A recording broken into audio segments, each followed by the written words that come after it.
When Danny first got the boat, there was nothing on the back. As you can see, the boat was a clean, blank slate.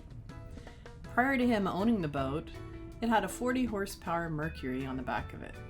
Somebody took the motor off, they wiped off any remains of a bracket, sanded it, painted it, delivered it to Danny as a blank slate, ready for a rudder. It was up to Danny to decide what kind of rudder. He didn't know where to go. He did have the plans to the boat, and he looked at them. It had a deep swing keel rudder, and he saw the name of the designer, Chuck Payne. He said, "Let me contact Chuck Payne." He called him, and he answered, yay! He explained to Danny that since he was going to be sailing the boat in Biscayne Bay, and Biscayne Bay is fairly shallow, and a lot of the sailing that was going to be done was going to be gunk-holing in waters that were barely enough to float the boat.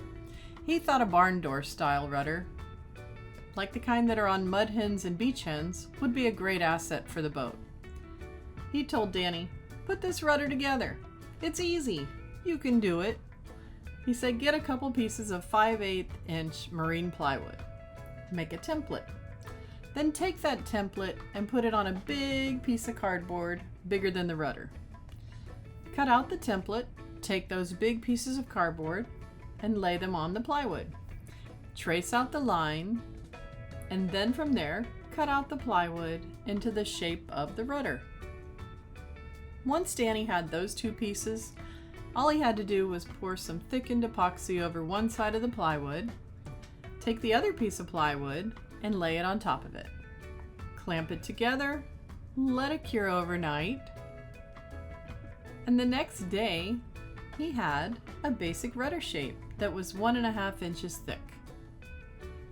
Chuck had recommended that all the underwater parts need to have a foil shape for speed.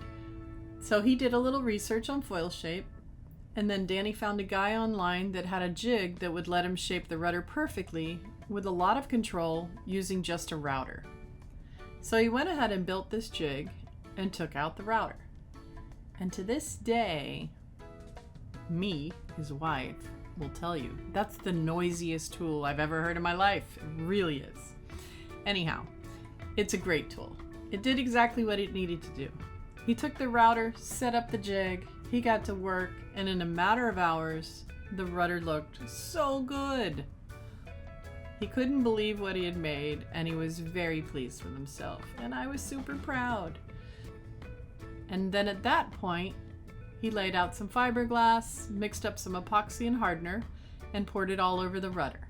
Then let it cure overnight, and then he put on his nifty hazmat suit, took out his grinder with a cutting wheel, and trimmed off all those loose edges of fiberglass. He spent a couple of hours getting a nice smooth edge on everything. Then he mixed up some more thickened epoxy and recoated the rudder. It's red because the filler is tinted. Now it was time to measure and drill all the holes in the rudder, and once he had all the holes drilled, it was time to fill them with epoxy and let that cure overnight. Then he had to re-drill the holes inside of the epoxy, that way every single hole under the waterline would be waterproof and sealed off. The next step was to attach all the hardware. Hardware in this case consists of pintles and gudgeons. I like those words. He'd measured and marked all of the holes, and then he drilled, filled, and re-drilled every hole, just like before. And then when he got down to the last gudgeon, that one was going to be down at the very bottom of the stern attached to the keel, and realized that there wasn't enough width on the keel to put a flat 2-holed gudgeon. It would need a strap gudgeon, which didn't seem to exist. So Danny built a jig out of wood to show the welders the exact width of the keel and double-check the position of the strap. Here's Danny's sketch of the two separate pieces and a rough sketch drawn of the hybrid gudgeon that he needed. This is a through the keel view of how the pieces would look, and then he gave all the pieces and information to the welder, and they came up with this hybrid custom gudgeon. Here it is in position, fitting perfectly around the keel. Yay! Time to drill, fill, and re-drill holes and attach the gudgeon. Now it was finally time to attach the rudder to the boat. It had only taken months. We don't remember how many. We don't keep track. It took a while, and that's okay.